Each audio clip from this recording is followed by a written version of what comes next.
Hey, what's going on? My name is Henry and this is Breakable Program. Today we're going to be talking about the gameplay information that has been released about the upcoming Naughty Dog game, The Last of Us Part 2.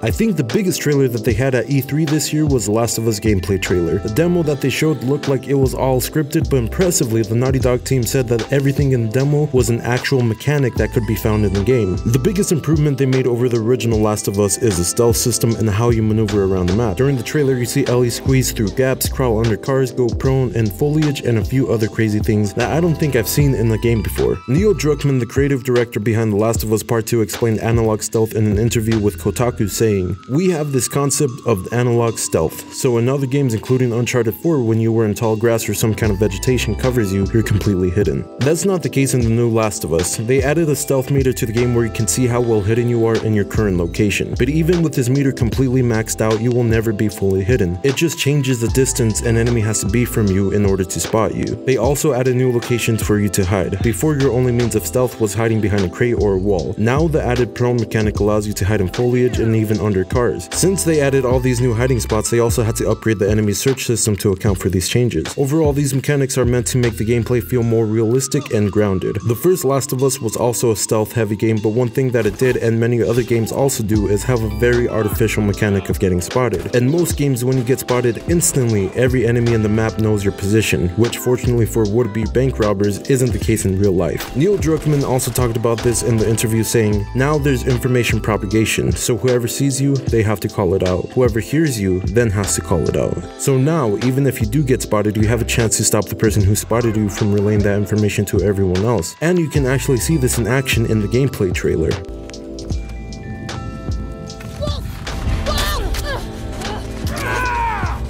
They didn't just focus on upgrading the stealth, they also put a lot of effort into making combat more diverse. Naughty Dog added new enemy archetypes into the game. In the previous installment, there were 2, maybe 3 different kind of human enemies and 3 infected enemies. They didn't go into specifics about how many different enemy archetypes they added, and they didn't even show any new infected archetypes at all, but you can actually spot out a few enemies in the gameplay trailer.